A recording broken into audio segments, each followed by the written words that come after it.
Hello, everyone. My name is Brenton from Summer Bounce Entertainment and also Temptation Rentals. And I still remember, I just remembered I forgot to tell you.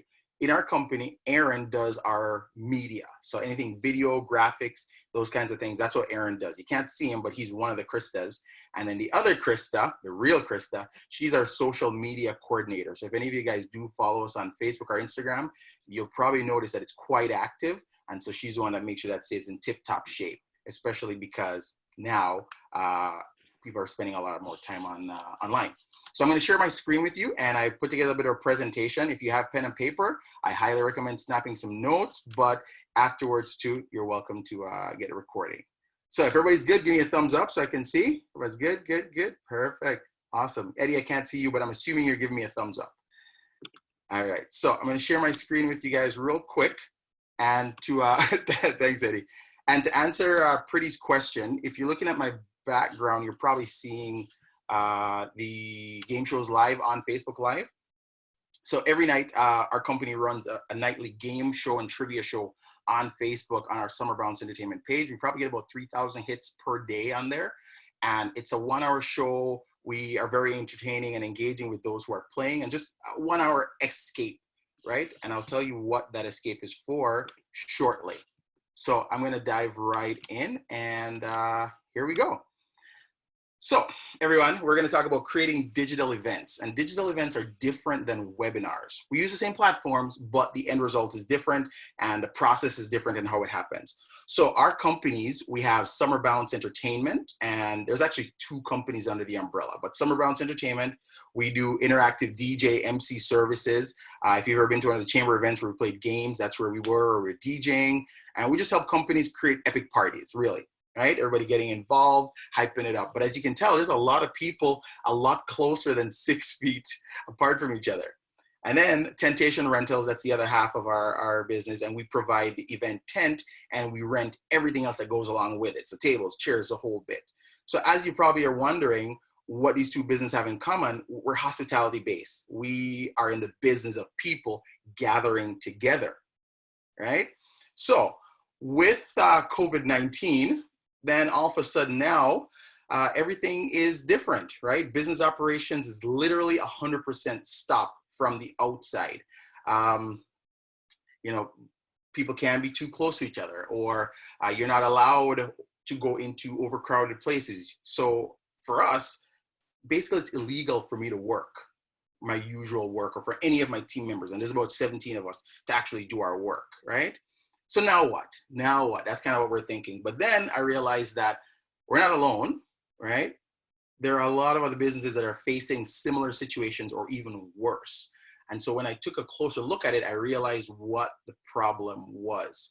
And really, it kind of comes down to this. So COVID-19 has literally pulled all of our businesses and our teams apart, right? Everybody's now by themselves, they're isolating, they're social distancing, and that causes an immense amount of stress on the team, and that leads to actually, depression, right? People are by themselves now, and we can't let that happen. And it actually ends up being a cycle. You just like Claudia said, you look at the news and then you're like, oh, I can't see my teammates, or you're alone, and then you can't work with people you normally do, and then you're thinking about it, and it's just a vicious cycle. So my job is to help you guys to create digital events, or at least show you what's possible, and help you to become the hero that your team needs right now. And I know that these video conferencing platforms are great to keep our teams together, but just being there is not enough. We actually need someone, we need you or whoever that person is to actually be the hero to pull it all together. So I'd say my heroes today are Kayla and Sean, because they make sure that we all come together. Now, the benefit of this is that A, you're going to be able to increase morale. B, you're going to have better team connection, which is important if you work in a team setting, and you are able to provide a fun escape from stress and depression. And again, I'm going to say the word depression quite a bit, because that's what the end result is when we over and over think about we're alone, or we can't go outside, or we don't get enough vitamin D, the sunshine. So my job today is to show you how to create digital events, and event versus webinar.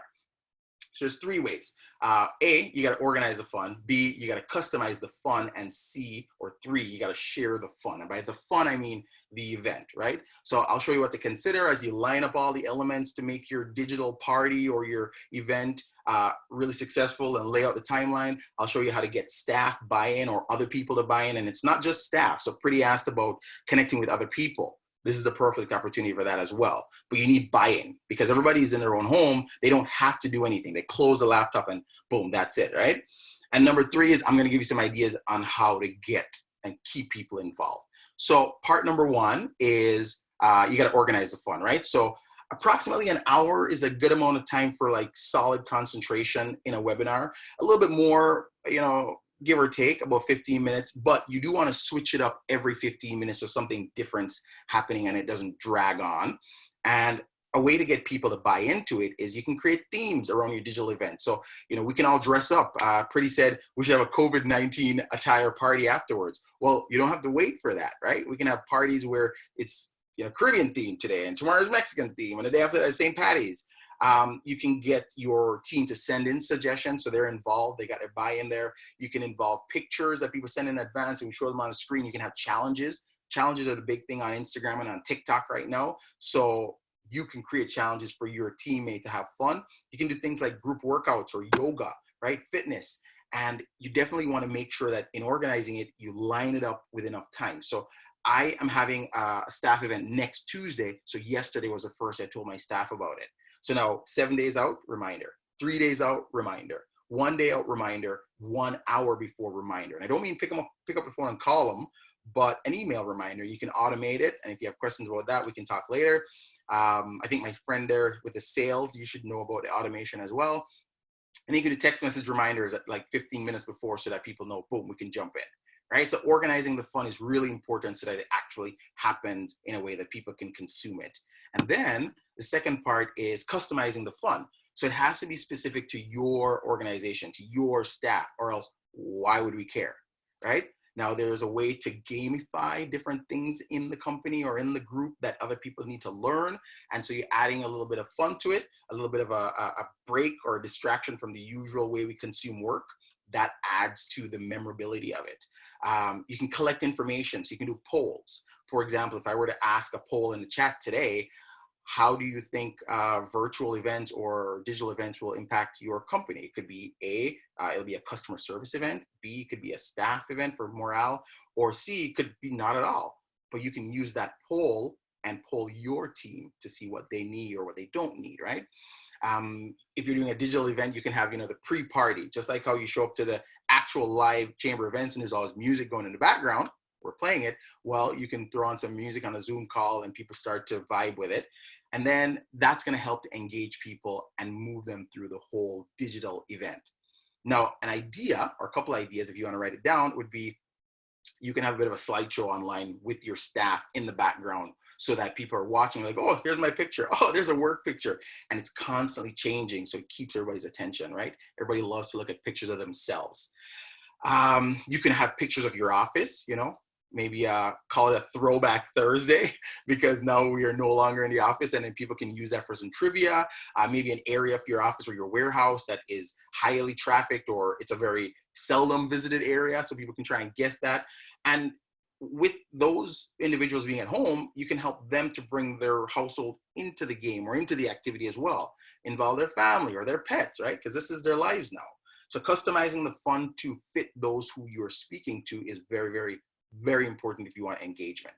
And then part three is sharing the fun, right? And this is the part that everybody else sees. This is what we're looking at because we see all the different faces and this is how everybody else is going to absorb what you're going to be doing. Now, there's a couple ways to do it, right? You're going to need a host.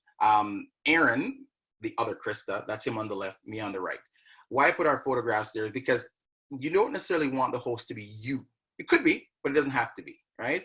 But you want someone who's engaging, outgoing, maybe even someone who maybe now has a lot of free time on their hands, which is basically everybody except the key decision makers. And if they have already some emceeing experience or acting or improv, they would love that kind of thing. They get to talk to another group of people.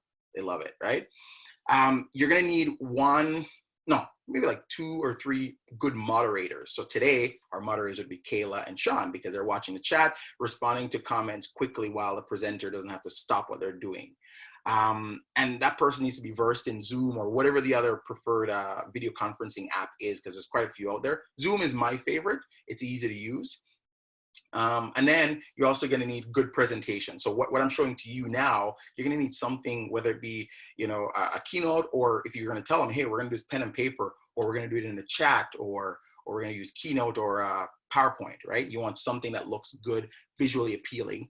And if all of that sounds like too much, you can hire a company, and we can use the video, we can use social media. We have all those platforms set up in a special way to do like trivia games or personalized events for the companies, right?